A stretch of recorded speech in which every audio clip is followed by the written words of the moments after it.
today's episode of Hero Syndrome, it's time for Ally's favorite or least favorite. You never know what you're gonna get. Well, this is a new segment I've been wanting to do for quite a while.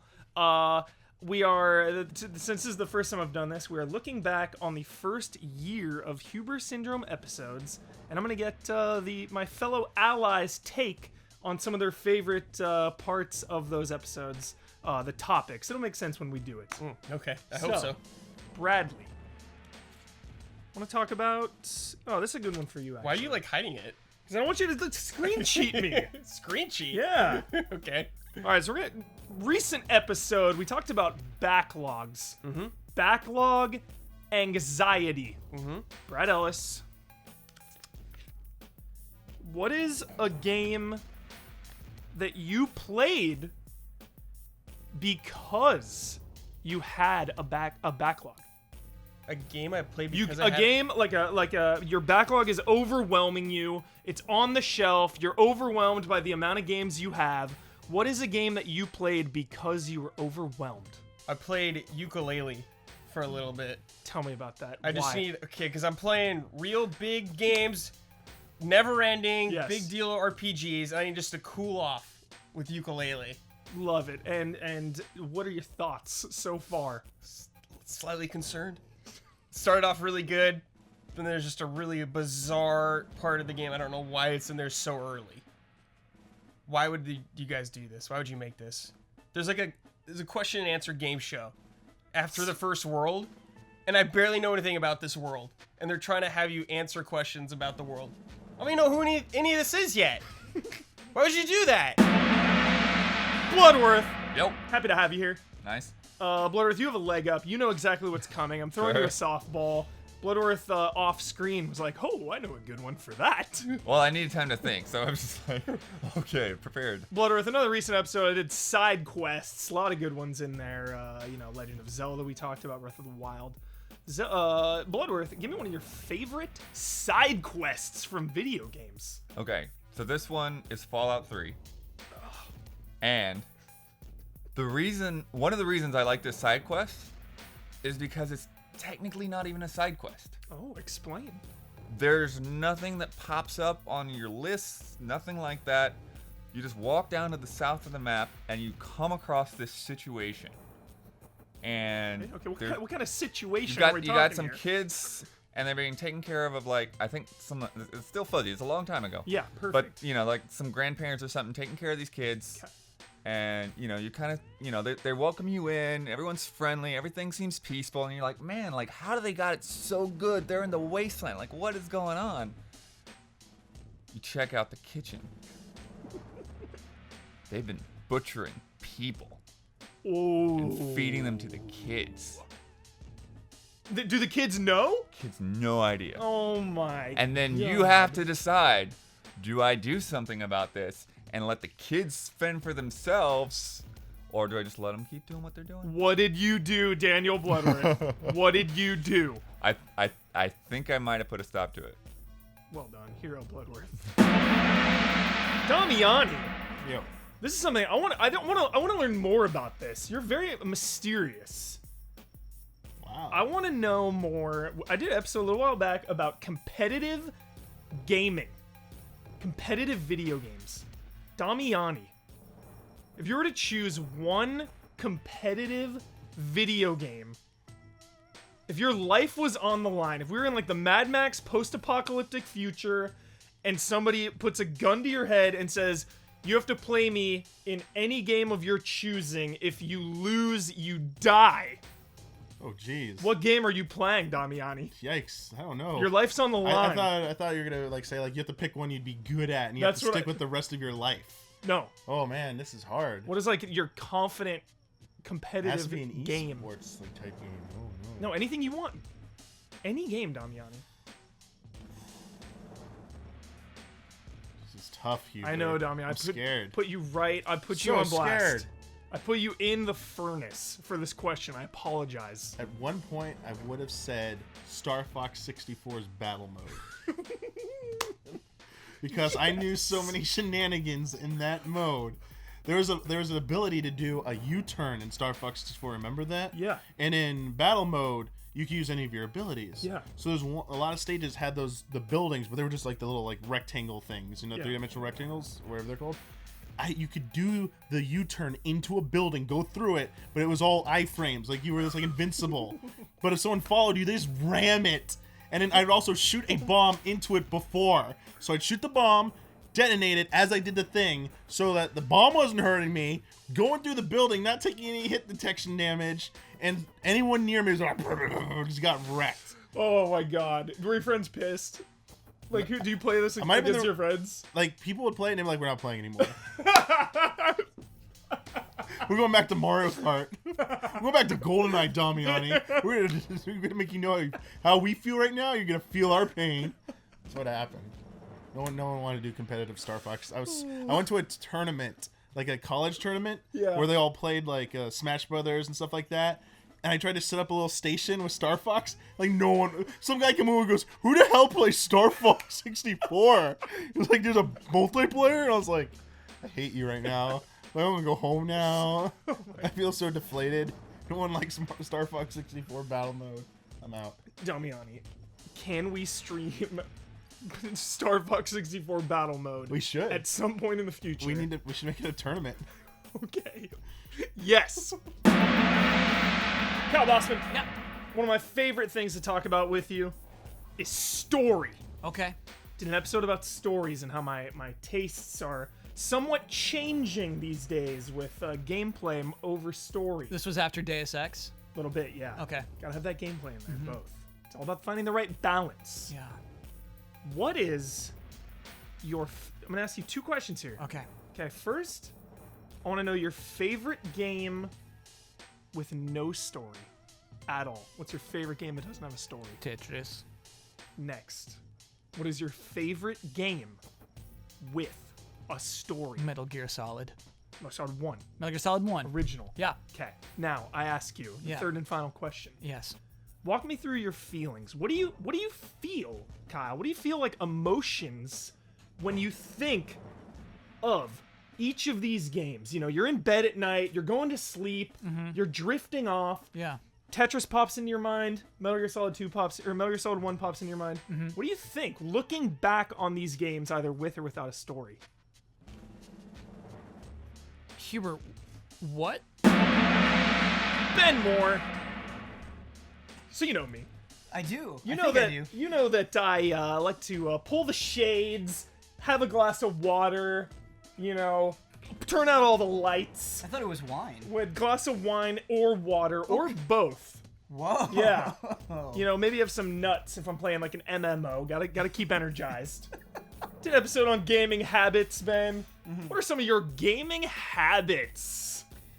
I've had to bend on this recently, but I've had a rule for a really long time where I try to play video games for 3 hours at least. 3 hours. Yeah, one of my favorite things is just being able to sink into a game, to understand it, to spend significant time on it. When I can only spend like a half hour or an hour, and of course not everything is like that, right? If I'm playing a game of Hearthstone or Heroes of the Storm or something like that, or an Overwatch match, I can hop in and out of that. But Yeah. for most other things, I like that 3 hour chunk. 3 hours. Sink your teeth into chunk. it. Yeah. Yeah, I usually do a 2 hour chunk. 3 hours seems real nice. It is really nice. I when I was freelancing, I would average, when I was working on reviews, I would play about 8 hours a day. That's sometimes working on multiple reviews at the same Yes, time. yes. Yeah. You talked about nuts. Yeah. Another gaming habit. Love some natural blue almonds. Yes. Blue Diamond almonds. Salted, honey roasted. Is that the name of the brand? I have it Yeah. all the time. Okay, Yeah. Blue Diamond almonds. Yeah, that's what I have. Okay, me too. The honey roasted. Oh, not honey roasted. Just standard. Just plain. Salted, no salt? No salt. Okay. All natural. Last question. Do you feel like limiting or forcing this 3 hour rule, do you feel like sometimes you don't play video games because of it? Definitely. I think there are some times where, with Easy Allies, like we'll go and we'll have a day of shoots where it's just like, man, I talked about and consumed video games all day. I want to go watch some TV, or I want to go watch some streams, I guess. That doesn't really feel like the same thing. Some you know, anime. there's- Yeah, some anime. Yeah, sure. And so there are definitely times where I don't have the energy to do it. Yeah. But no, I don't think the 3-hour thing has been limiting. Excellent. I need to watch Attack on Titan. Attack on Titan season 2. So I have to tell you, Attack on Titan season 1. Yeah. Right. It was good. I liked it. Yeah. Didn't understand the fervor. Yeah. I thought it was a good show. I didn't think it was one of the greats. Attack Yeah. on Titan has made a pivot. More intimate stories. Pivot into greatness. Well, a pivot into I am way more into this than I thought I would be. Okay, a pivot into Not willing to say enthusiasm. Yeah, not willing to say greatness, but focuses on characters that I didn't necessarily anticipate, and the way that it develops those relationships, I think, has been surprising and very, very, very engaging. Like every week, I look forward to it. Yeah. What is this? What? This question, okay, Why am I in bed? God, that's beside the point. That's exactly. I feel like it is beside the point. That is beside the point. Okay, all I'm right. trying to get you in a zone. Okay, Kyle. all right. So I'm in the zone. You're in the zone. You're thinking about, your Which favorite. I prefer? Which one I like No, more? no, it's not a battle. These aren't pitted. These games aren't pitted against each other. Okay. Okay. You're thinking of your favorite games of all time. Yeah. I'm trying to get to the root of nostalgia. Looking back on video games Mm-hmm. that are either all about gameplay or have a strong story. Yeah. Like, how do you look back at these games? So I look back at Metal Gear Solid, right? I think of the weird the tapes you can watch where Snake's like naked and like leaning down and it's just like security cam and they're like prepping you for this mission. The way that they like they set up each of the bosses. Yes. You know, and it's just like you're gonna run into this guy, you're gonna run into Raven, you're gonna run into Decoy Octopus, and you're like, okay, I got it. At some point, I'm gonna meet this guy named Decoy Octopus. That is so important. Yes. I love things like that. I love the music, swimming in. You hear the water noise. You're coming out of your missile. Best intro. Yeah, and I love that music. I love coming in and just popping up, just the noises, but then just like, you're calling people. And so, yeah, when I think of the story of Metal Gear Solid, I think of being driven throughout this entire thing. I think of Meryl getting shot, and I have to backtrack now. And they're like, yes, Snake, you have to go get a sniper rifle. You have to go right now. Do you romanticize these moments? Do stronger narratives have a impact on you when you look back at games? Yeah, because Do I'm they not playing stay with VR you missions. stronger? You just look like Integral. You want to play some VR missions? No. I need that context. Yes, baby. But then what about Tetris? Someone with no story. Mm-hmm. Like when you sleep at night, Yeah. is Wozniak haunting you? No. You just think you're fine with it Tetris being. is a joy for me. Yeah. Yeah. Okay. It's not creatively inspiring. It's nothing that I want to someday create myself. Mm-hmm. Whereas I would love to make a Metal Gear Solid someday. I have no desire to make a hit popular puzzle game. Yeah. It's really just like a little brain candy. Okay. That makes sense, actually. Brain candy, you're going to enjoy it in the moment. Yep. But those stories are going to stay with you. Yeah. Okay. All right, Kyle. Just so you know, we're going to have a lot more, you and I, about stories and games.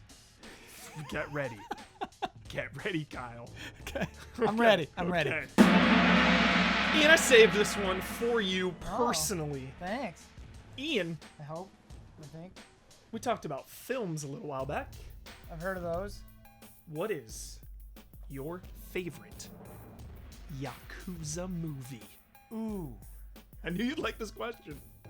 Tokyo Story. I think. You think? I've only seen it once, and it was a while ago. Okay, well, tell that.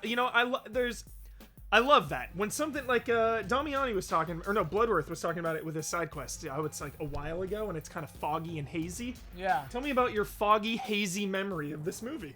I just remember the set design being so bonkers because they didn't have any money. They like took, I think Tokyo Story is the one I'm thinking of. They like took the director's money away, like, and they were like, no way can he make a movie on this. Yeah. And then he was like, all right. And so he just like started making like really bizarre choices. And like there's like a bar where the set is just like a column and a light that changes colors. And you're like, what's happening? It's cool. I'm pretty sure that's the movie I'm Toy thinking Story or of. Tokyo Drifter? Tokyo Drifter. Tokyo Drifter, Yes, Tokyo okay. Drifter. Yeah, that makes way more sense. Yes. I'm like, Tokyo Story, I haven't seen that. Yes. Tokyo Drifter, yeah. Nice. I don't actually, now that I'm thinking about it, don't recall if Yakuza actually comes into it. Yakuza might be a bit of a blind spot for me. I do like, I think Kung Fu Hustle starts with him running Kung Fu away Hustle's from the... so good. I'm so glad you brought He's that running away up. from the Yakuza in the beginning, right? Dude, yes. Yeah. Dude. Kung Fu Hustle then. I need to watch Kung Fu Hustle again. I want to watch it again too. We That should. movie is good. Oh my god. We'll do like an Asian cinema episode Yes. of reaction shots and talk about 13 Assassins, Okay. one of my favorite movies of all time. Yes. Oh my god. This So is a hard Yakuza question. movies, you're gonna. They're a blind spot for me. Okay. I haven't seen that many of them. We gotta like make a list or something. Watch some essentials. Make me a list. Do you like mafia movies? Because it's similar. Sometimes. Okay, like Godfather. always. Where do you stand on like Godfather? I think Godfather's good, but I Good. don't love it. Okay. It's not like a thing that I'm like, woo, because Yeah. for me, a lot of mobster movies are like a lot of, like Sid and Nancy, like any of those movies are like Wild Bunch even sometimes, Mm-hmm. where you're like, you're doing this to yourself. Self-destructive. Just die already. Yeah. Kind of, like feel that. mob movies, it's always like that where I'm kind of like, you're making these choices. Mm-hmm. Because it's not, most of these movies aren't just like, I was born into this and I'm trapped. Yeah. Sometimes they are, but like, Goodfellas is kind of just like, you could just drive away. You could just stop doing this and not have everyone die. Yeah. So I don't have any sympathy for you. Lastly, scale of 1 to 10, number ranking. 10 being the best, 1 being the worst. Okay. What do you score The Departed? 6. You're done, so you're special. Okay. So you get to choose which episode and what theme we're talking about here. I gave you your choice of backlog Yes. or side quest. What are we talking about, Don? I will choose backlog. Backlog. Yes. Are you anxious, Don? How do you deal? Not anymore. I used to be very anxious. I got to a point years ago, really, where my backlog grew so big to such an overwhelming proportion that I really just had to abandon all hope and accept my fate. I'm just buried alive underneath this backlog, and I'm just going to enjoy it. You know how a couple episodes you made a little analogy about being on Backlog Island? Yeah. Taking a little trip to Backlog Island, stress-free, and just enjoying some of your backlog. I'm a castaway on my Backlog Island. I'm stranded there for life. I'm stuck. I'm like Tom Hanks in a cave, surrounded by piles and piles of games, and I'm never getting off this island. Games are like washing in from the mainland, Yeah. and you're just like picking them up off the beach. Right, I'm not making any SOS. I'm not trying to escape. I've just accepted my fate. All right, Jones. Last but not least, Nice. one of my favorite things are remasters and even reboots. Ooh. Rebooting a franchise. Oh my. Jones, if you could reboot Oh, I knew you'd love this. If you could reboot one franchise, what would you do and how would you do it? Geez, I don't know. You know what? We were talking about games. I think it was a Q&A. Somebody gave us a list of games, actually. Yeah. And I think it was like just franchises that seemed to kind of dropped off. And one of them that really jumped out at me, and keep in mind, this is not a passion thing. I'm not saying like this is my end-all be-all. It's just in my head right now. Okay. Driver. Driver, yeah. And I think the challenge with Driver is, Driver got real jealous from GTA. GTA was just going to destroy any kind of sales that they could have if those games were close together at all in any kind of like sales season. And so like we started to get out of the car, and they started adding like lots of like character drama and stuff. And so it'd be really challenging to make a game like, like a Sleeping Dogs, like a GTA that has that police intrigue, that has maybe you're undercover, but you never get out of this car. Like you were literally only doing driving missions. And so I did kind of like the Coma vibe that they had before. We were like leaving bodies and stuff. Like that was a fun, trick, but like no gimmicks, no special thing, just like a humongous difference between the different types of cars. So that was one thing that really was different from Driver when I first played it, was like this car's tough to drive. Yeah. Like doing a 180 in this thing is tricky. Yeah. And so the faster cars you can get away with. You can go do that heist, and then I'll just literally wait outside like while there because I can't get out of the car. And so like they all come running out and get in the car, and you got to take off. And so you're like, well, what car am I gonna bring? I can bring a bus. That'll be tough for them to take me out, but it's gonna, the handling's gonna be terrible. Yes. I could take like a muscle car that's real fast, but it's a little loosey goosey, and so it's that question of like I've unlocked so many cars. Basically, Forza Horizon, but it's not a fun festival. It's not just like running around and party and driving through cornfields. Like this is a very serious mission that you have to beat.